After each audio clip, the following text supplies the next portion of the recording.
listening to The Over Under, where we talk sports and drink beer. Listener discretion is advised.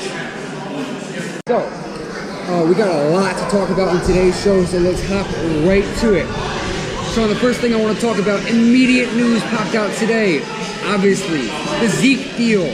6 years, $90 million, $50 million of it guaranteed. What are your first thoughts? My first thoughts are, he's the best player on that team, so I get you have to pay him, but it's too much for a running back. Running backs don't last insanely long in this league, number one, because they take a beating, and now you can't afford to pay anybody else. I mean, you just paid James Smith, you just paid Leo Collins, and now you got Zeke as well, who, again, he's the best player, and he's a really, really good running back.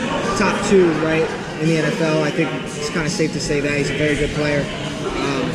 So I know he deserves to be paid, but geez, man, you gave up a lot of coin for this guy. I don't know if you're going to be able to pay your Dak Prescotts or your Amari Coopers or your Leighton Vander Esch when he's up for a contract. Right, there's a whole bunch of guys right there, that, like a number of guys on that team who are talented that they might have to let walk now because they gave so much money to their primary running back. And I'm going to say, yeah, he's a game changer. But is he that much more of a game changer than the 10th best running back in the league that he deserves to be the highest paid running back in league history by about $2 or $3 million a year? I don't know. And you're putting all your chips in one pile when you do this type of thing. So come Zeke gets an injury and he's out for 3 weeks. Where are the Cowboys without Ezekiel Elliott in the field? And also, Ezekiel Elliott getting $50 million, $90 million on a 6-year deal. They're going to run him into the ground before that contract even starts. Because they have to. Like I said, he's the best player on that team. He's their powerhouse at running back. I mean, without him, that offense just is not the same. So they definitely need him, and they're definitely going to use him. Now, how long is he going to last? Because typically we know running backs, they get a solid 4 years in the NFL, and after that, statistically, they start to go down. That's not with every guy, but the way that Zeke runs and that I'm going to run through you mentality, I don't know how long you're going to last in the league doing this. He's got a certain number of snaps on his legs, and the number of snaps is immediately going to go up as now he's getting paid, and that contract's not going to start from 2 years from now, but they've agreed to terms, so he's happy, he got his money, and now beginning week 1 this season, they're going to start feeding him maybe 20 or 30 times a game. The guy is going to get carries and passes, and he's going to be more than a workhorse. Yeah, I agree. And, talking about somebody else, do you want to pay him? Are they worth the money? How about Antonio Brown? Man, that guy is just a baby. And this news also came out not too long ago about him getting fined. I think it was around $53,000, and he took to Instagram to complain about it. Yeah, I just don't understand this. Like, is he really worth the hassle? In my opinion, he's not. He's a game-changing guy. He's a top 3 receiver in the league. He's going to go down as one of the greatest of this generation. But when he comes with all that off-field stuff, all the locker room stuff where he's got to have particular stuff in this way that he wants it, or he's going to cause a fit, I just don't believe that he makes enough of an impact on the field, especially his position where you can find a lot of guys almost as talented as him that are going to produce alike numbers, and he just gives you that 10% more where he's taking away almost more than he's giving you. No, I agree, and I completely agree with you. I mean, listen, he's a great player. Just as a receiver in general, he's top 3 or 4 in the league. He's very talented. But again, is he worth the headache? How do you value? How much can you value a guy? You know what I'm saying? But maybe for a team like the Raiders, who were struggling at the bottom of the league for a year or two, and maybe we're trying to get something in-house to sell tickets and sell TV games. Now they have one of the best receivers in the league, one of the biggest personalities in the game, and that's what that guy can do for you. And we're talking about him. He creates news headlines week in and week out. Yeah, we're talking about him, but definitely not in a good sense. They do say, any publicity is good publicity, no matter what it is, but I just think, I would hate if that were my favorite team and there was some guy taking the show off of us as a football team and onto him as a crybaby or as a person outside of football. You know, I just think, listen, just go play, man. Go play. If you're really that talented, then a helmet shouldn't make all the difference. Right. You should be showing up to practice. That's your job. That's what you get paid to do. You got fined $50,000. Come on, stop crying. Get to practice, and they won't fine you. I mean, you could still dispute the helmet thing while you're at practice. You know what I mean? Right. It's just a little ridiculous. It's ridiculous. So moving on to another guy who recently switched teams just in the last week. I'm sure he's very close to our hearts. And reuniting with a guy that a while ago, early in his career, he had a lot of success with. LeSean McCoy joining the Kansas City Chiefs is a game changer for them. Yeah, I agree, because losing Kareem Hunt to a heinous act was tough And for it's them. a shame that he's going to play this year. It is a shame, an 8-game suspension. That's ridiculous, but that's another one. I think they got LeSean McCoy, and obviously Andy Reid loves LeSean McCoy and spent a lot of time with him.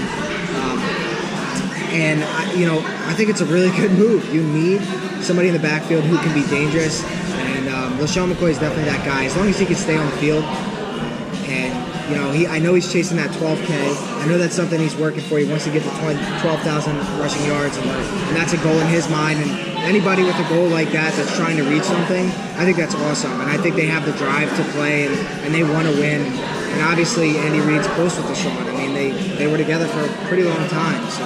Yeah, and I think anytime that you reunite with a coach that you were with for more than 5 years of your career, or you had some success with, it's going to create a lot of good karma. It's going to create a lot of good chemistry for your team. And as a whole, really, he's going to find a lot of success on the field and really in the locker room. He's going to just fit right in with that team and the winning culture that they have. But how much points are they going to be able to put on the board, because their defense cannot really pick up the slack? They're going to have to put 30 to 40 points on the board week after week. Yeah, no, I agree. I mean, the Chiefs are a dangerous team. Trust me, I have the Jags, and they're playing the Chiefs week 1, and I am stressing. the Chiefs are just a dangerous team. And, speaking of somebody else that changed teams recently, how about Dwight Howard? What do you think about that? Dude, that makes the Lakers a top tier. I don't want to say top tier contender, because he's not the same guy that he used to be anymore. But it puts them in another stratosphere. It puts them maybe a tier up, because where they lacked depth before, and Boogie was going to provide that depth. Boogie Cousins is a 26-13 guy, a guy who can give you big minutes off the bench. But Dwight Howard used to be somewhat of like he was a dominant a player. mini Shaq almost, but he's not that player anymore. But he still has an inside presence, a paint presence. He can protect the paint. He can do all those things just on a 10-minute restricted game plan. I agree. So he can give you a lot. Plus, I agree. I think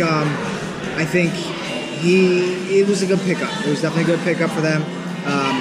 Dwight Howard is a decent player. Again, like you said, he's not what he was, but he's gonna be able to come off the bench and hopefully he can play alongside Anthony Davis.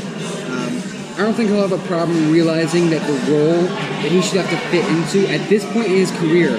And the Lakers mentioned that if it doesn't work out, they're going to drop him. There's a no guarantee deal. He's going to get paid game by game.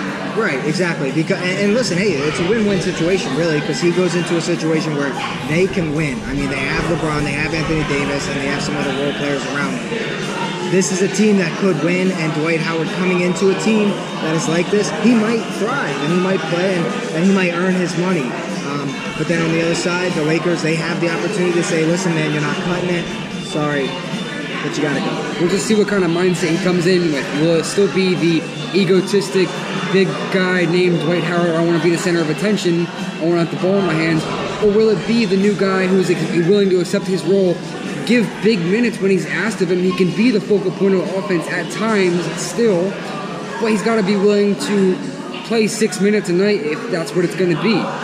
Yeah, and, we'll see how he works with LeBron, because I know he had problems with Kobe because Kobe challenged him in practice, and I think Kobe kind of saw that he was maybe a little bit lazier when he was with Kobe on the Lakers, but I think he's matured, or so I've heard, and I'm hoping that if LeBron tests him and challenges him, that he'll thrive. He'll move for him. Yeah. But hey, listen, man, let's go ahead and hop in these beers. You ready for Bruce from the Bleachers? Absolutely, Bruce from the Bleachers. We got 8 beers sitting in front of us. Let's hop to it. Yes, sir. So let's get this. Wally, if you want to start this time, because I started last time, again, we're going to rate these beers one by one. We each have a flight of 4. Each one is rated out of 5, so go ahead and start this one up, Wally. All right. Starting from my left, I'm going to start from the Flying Fish Trade Winds Tropical Wheat and Passion Fruit and Guava. Damn. That sounds like something else. Yeah. I'm going to just hop right in right now. I can't wait any longer. That is full of a ton of different flavors. Full of passion fruit, but if you can imagine what a high C would taste like in a beer, it's delicious. Definitely recommend this one to come out and try at the Flying Fish Brewery. A ton of different flavors in one beer, but you can really taste the passion fruit, and it's not too heavy either. It's kind of light, easy to drink, but it tastes so good. It's full of robust flavors. So I'm going to go ahead and give this beer a 3.8 out of 5, which is a good rating, because anything above 4 is a top-notch beer that you probably will have only a couple times. Oh yeah, anything above 4 is kind of that harder to find. It's a very unique taste. It's not going to taste like any other beer that you've had. But I'm going to hop into mine, and right now I'm looking at the Flying Fish Farmhouse Golden Ale, and it is just that. It's a golden ale, clear, very light. Let me go ahead and hop in it.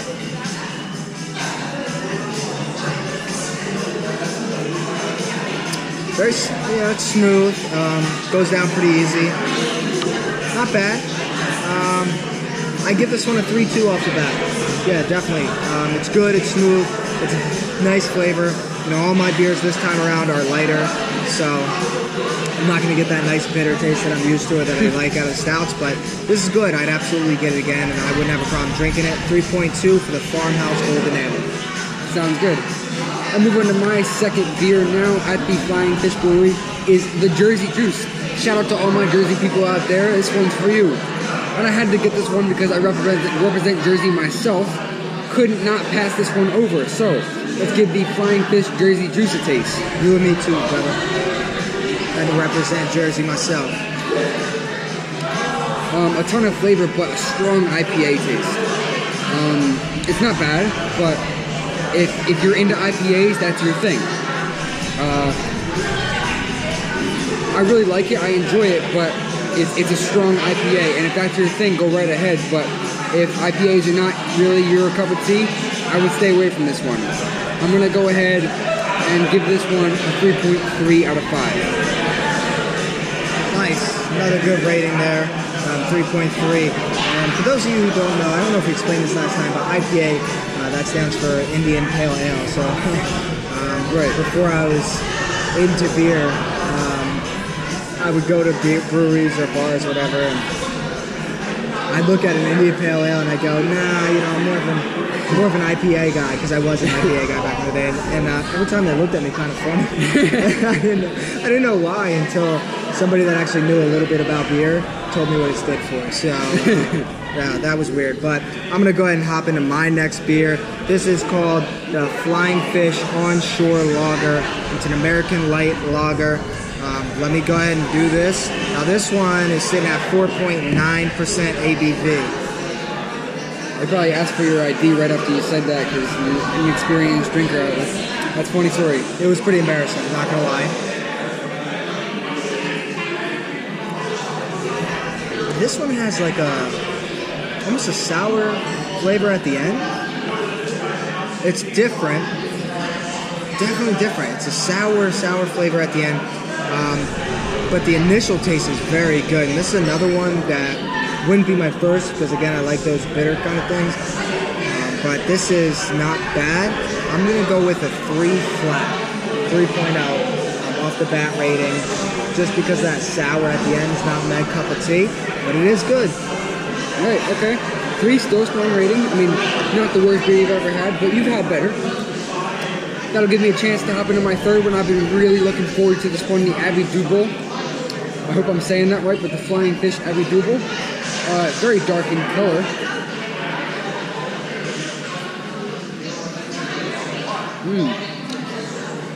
That is delicious.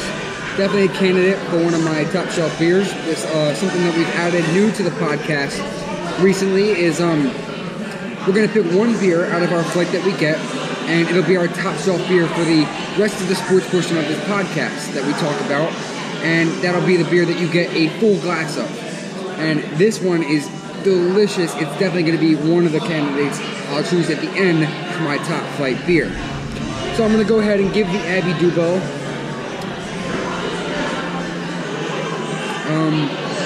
I'm going to give it a strong 4.3. Wow. It is 4.3. You heard that here. That's one that you have to clap to. 4.3 again. That's kind of hard to find. We had a couple 4s at the last brewery we were at, but again, those 4, anything above a 4 is not your common beer. That's a really good tasting beer, and very much so worth coming out to check out this brewery. If you're into dark beers, this is for you, but it's easy to drink. It's not too heavy. It's smooth, but it's not ridiculously heavy. And it tastes really good, but it doesn't have a bad aftertaste like some heavy beers do. So yeah, definitely, if you come to the Flying Fish Brewery, I would say the Abbey Double is definitely one that you have to get a glass of and try out. Awesome, man. And back to that hint of Jersey, I had to do one myself. And so I got the Flying Fish Jersey Devil, and it is a sour beer, 5.5% ABV. So let me go ahead and hop into this one and let you know what I think.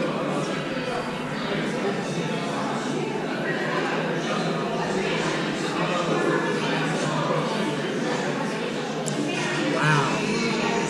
Oh, what is that? It's really actually good. Which the last beer had a hint of sour at the end of it, and I wasn't too fond of that. Where this is just a sour beer, it's not bad. Really? It's really not bad at all. This might be my favorite one so far. Because most sour beers that I hear of, like, people hate it because they come in and it's not what they expect. Well, it's legit like a sour taste, but with beer flavor. So, like, that doesn't sound appealing to me at all. I'm not a big fan of sour beers usually. This is really good, and this is my favorite thus far, and definitely my candidate for top shelf beer. So I gotta take another sip. I don't know what to rate this. Give me 1 second.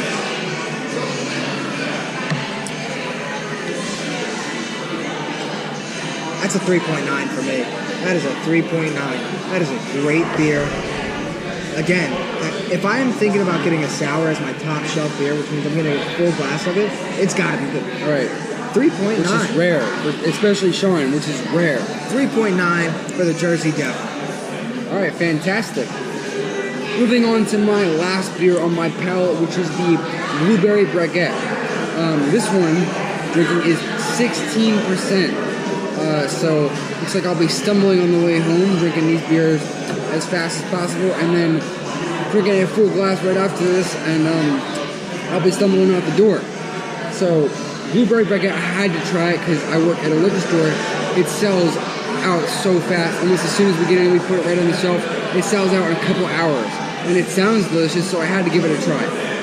The Flying Fish Blueberry Baguette.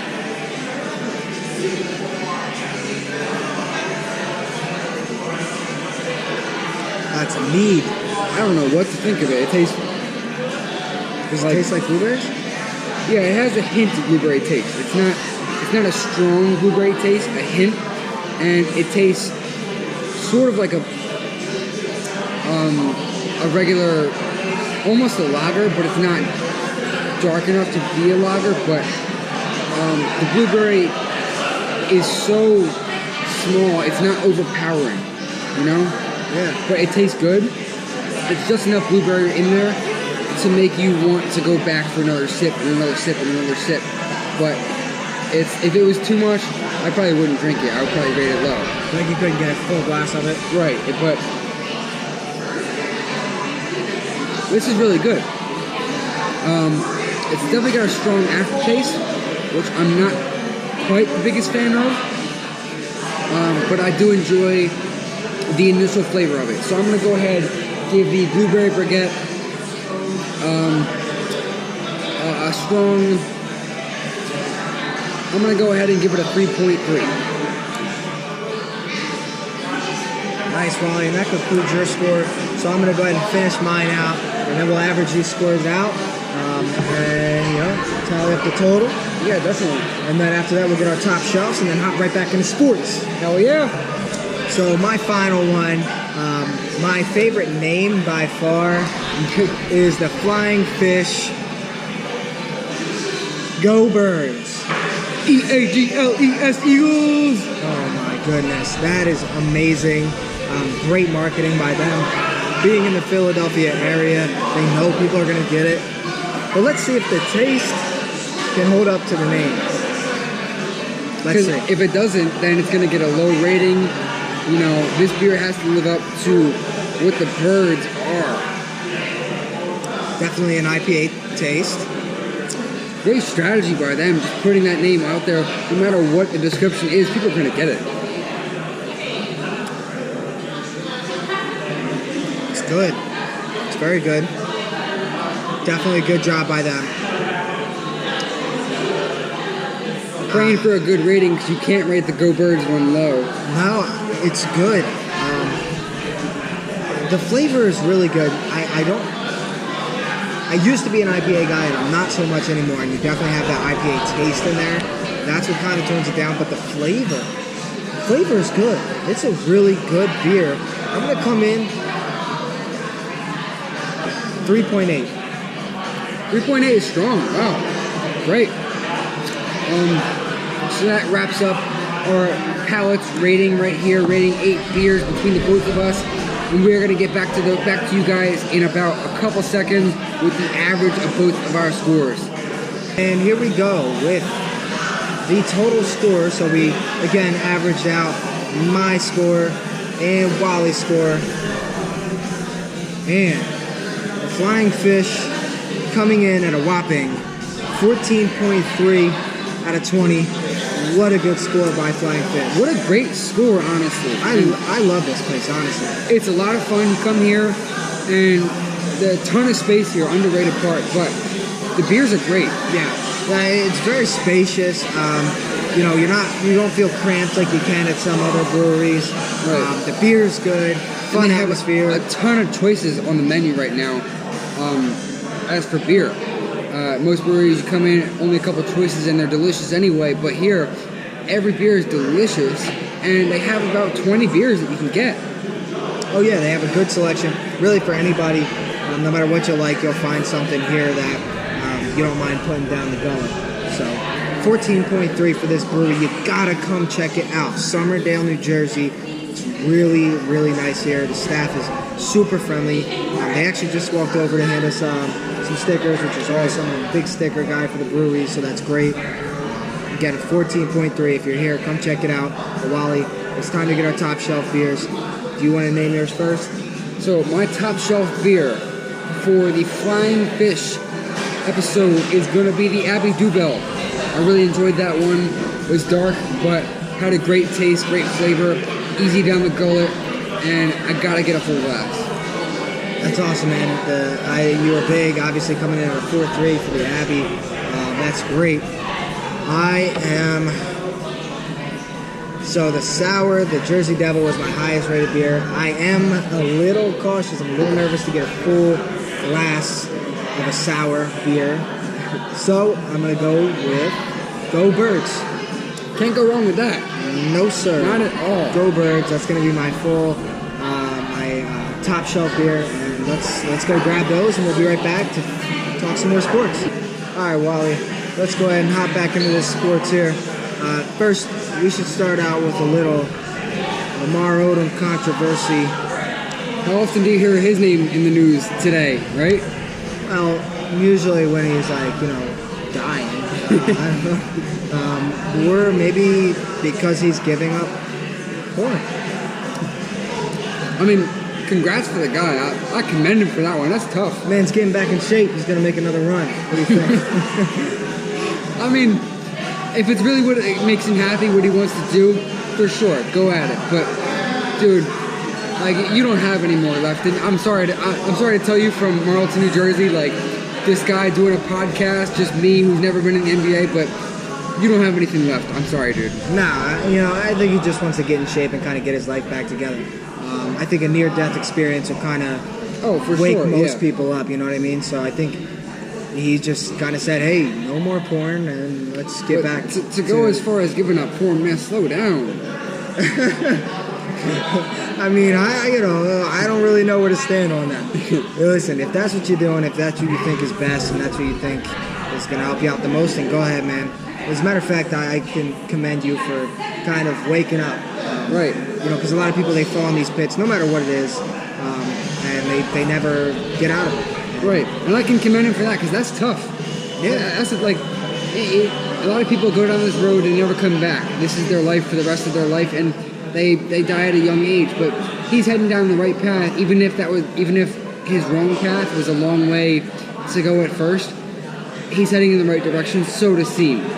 Right, and it could be hard to give up things. Like, do you think ever, Adam Gase will ever give up smelling salts before preseason games, or what? Definitely not. I mean, he's around it every week, and if he's doing it during a preseason game, I can only imagine how many he's doing during a regular season game. Oh my goodness! I am going to specifically watch him on that Jets side and just waiting for him to kind of do the, you know what I mean? Like, or how about Mike Zimmer with the hiding the dip in the sunflower seeds bag? Well, why are you hiding it? A smooth move.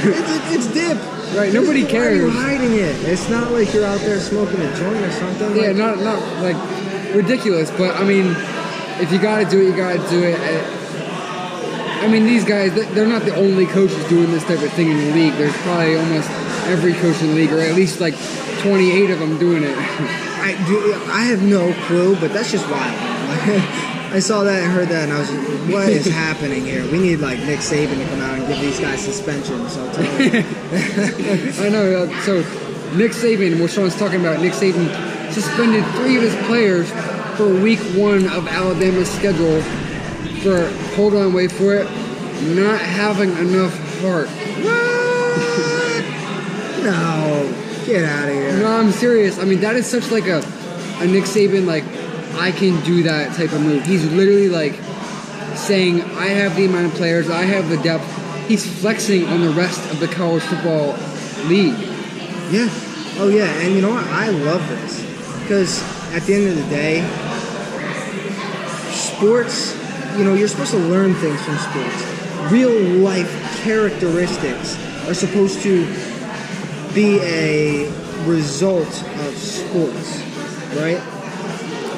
I think this is great, because guess what? He could stand in front of their face and tell them they're all pieces of shit and they suck and get the hell off my field, but at the end of the day, what's that going to do other than just upset them?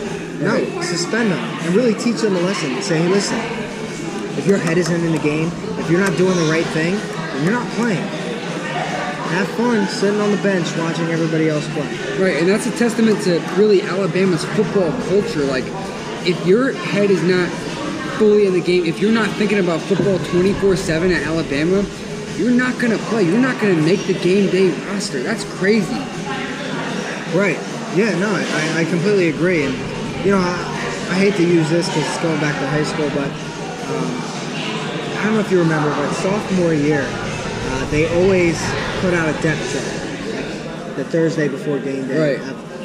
What underclassmen were going to dress, and basically you had to earn this. You had to earn to dress just to sit on the sideline. You had to earn to sit on the sideline. You had to earn that. We checked that depth chart so fast you wouldn't believe. It was the first thing you did after practice. Every day after practice, you sprinted inside to check the depth chart and see if you dressed. And there was one game my sophomore year I didn't dress because I started taking days off. I felt like I was I was good. I was one of the better sophomores, and I was out. At least I was one of the sophomores making the depth chart every single week, right? And then there was one week where I didn't make it, and I almost couldn't believe it, and I never missed it again. And that's just such a trivial example, right? Like, it's high school football. It's not a big deal. I shouldn't say that, but it's just high school football. But it meant that much to me, and it really taught me a lesson. And I learned a lot from it. I learned you can't take days off because somebody is behind you at all times. Somebody wants your spot. If you start taking days off, they're going to take your spot and you're never going to get it back. Yeah, you got to work that much harder because there's somebody else. If you're not working that hard, there's somebody else that's working that much harder that's going to surpass you. And you don't know it. You can't see it. You don't know what's happening, but I promise there's somebody trying to outwork you right now. Oh, yeah, absolutely. You don't see it, and you don't know it because you're on the same team as that guy. But that guy is gunning for your spot. He wants it. He wants you to fail. Deep down, when you fail, he claps. Or they clap, It's just the way it goes. And, speaking of people that need to pick things up here, how about the USA team, USA basketball? What do you think, Bob? They're young. They're super young. The best player on the team is Kemba Walker. Besides Jason Tatum, who just recently got hurt, he's going to be out for at least 3 or 4 games. Kemba Walker can't do it all by himself. We've seen it with the Charlotte Hornets.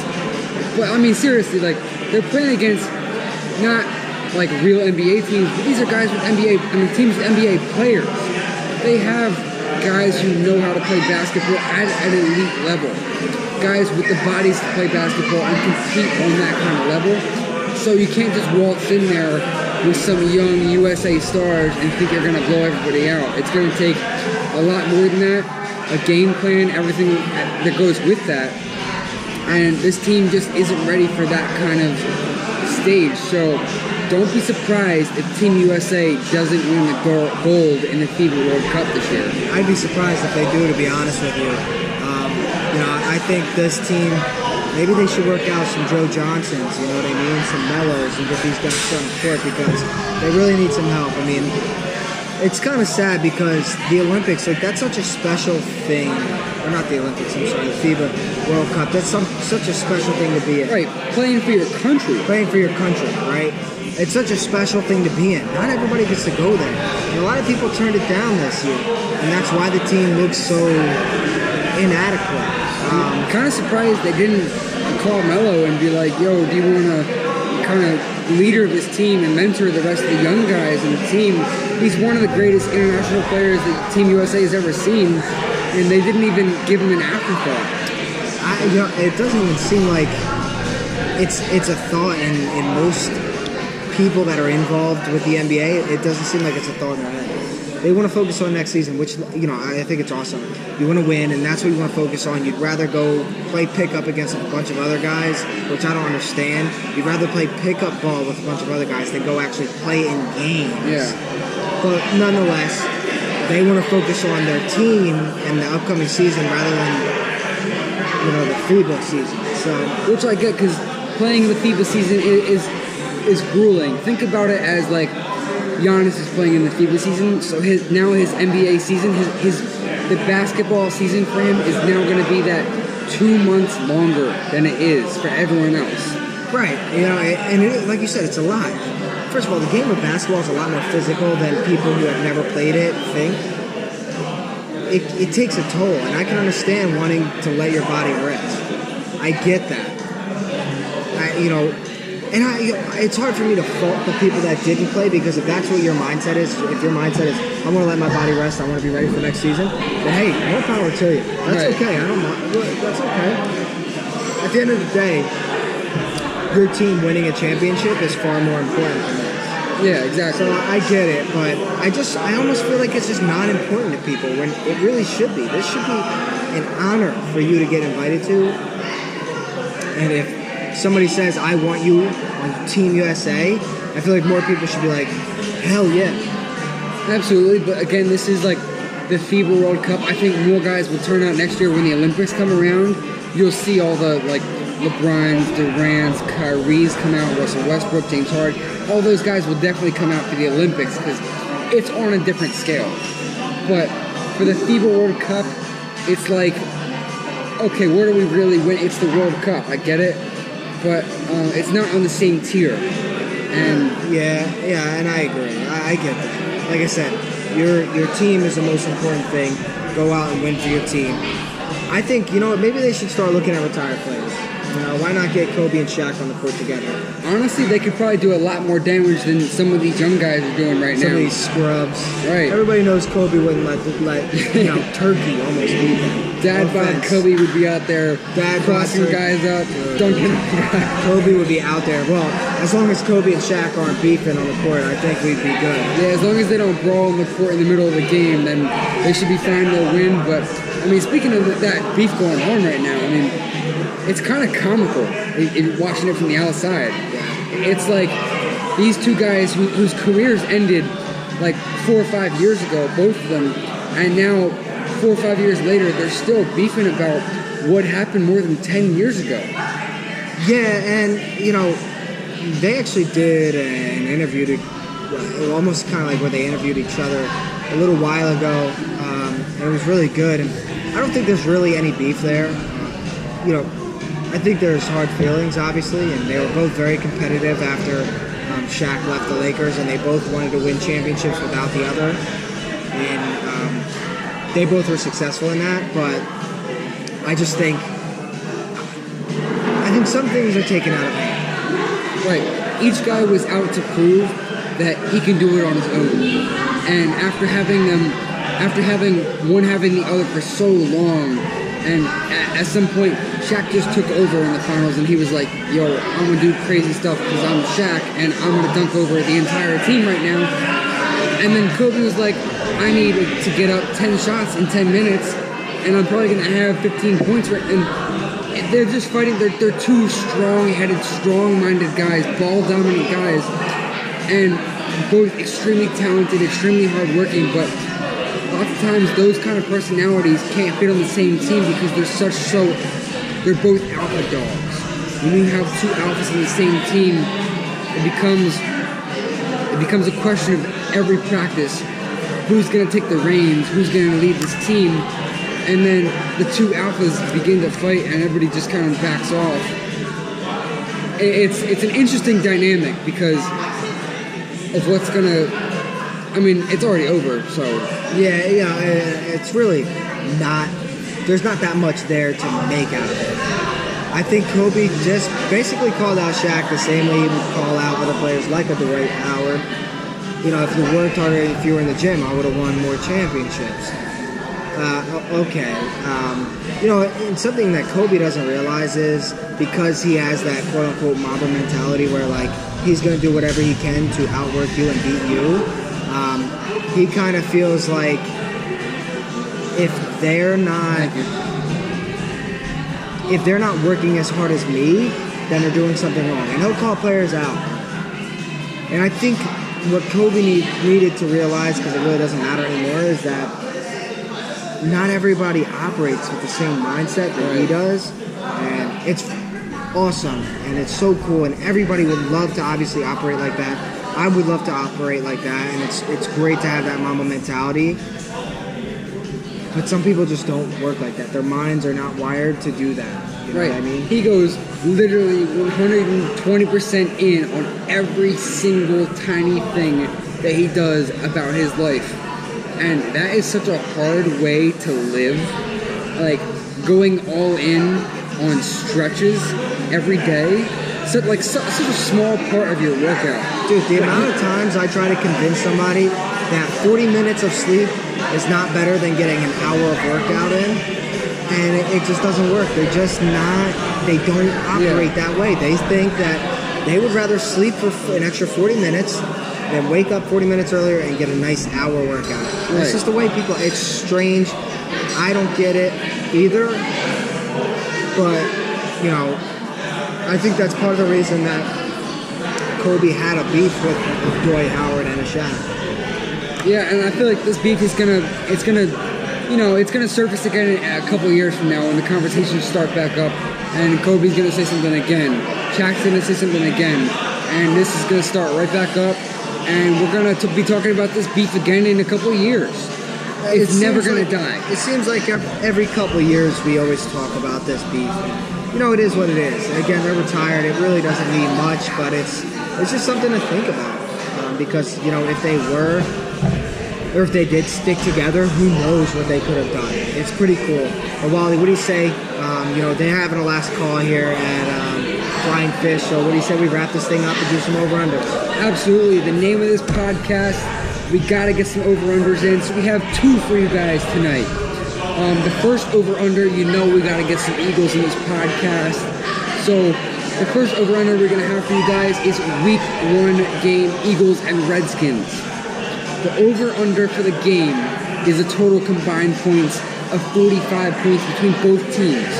So Sean, would you take the over on the combined points from both teams totaling 45 points or the under on 45 points?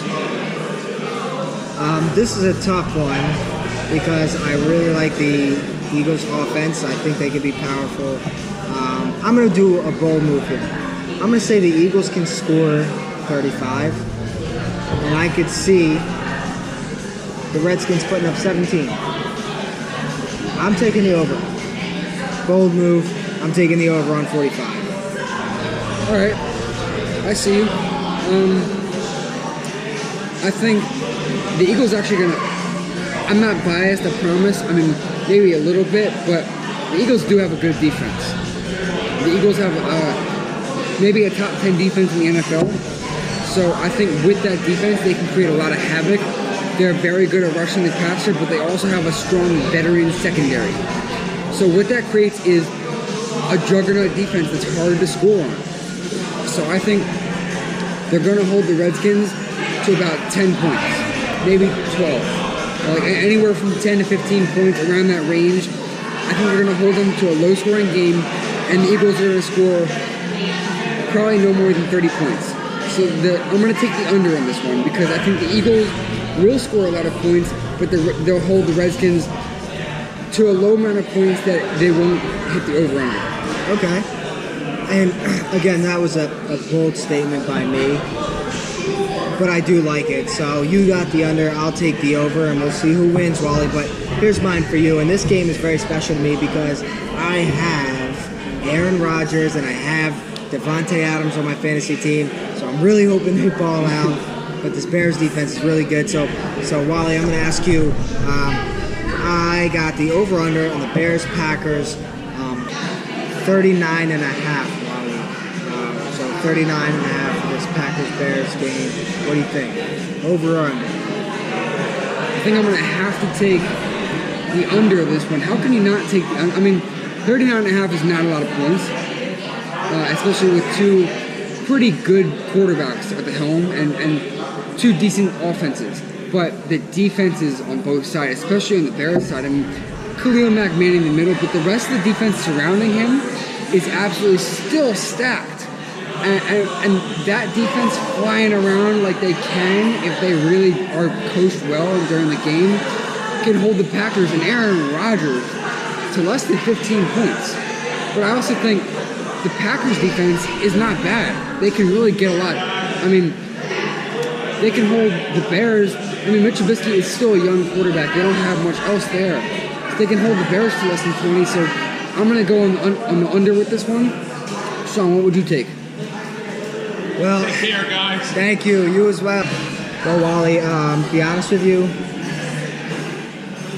39 and a half. That's a low-scoring game, but the Bears' defense is really, really good.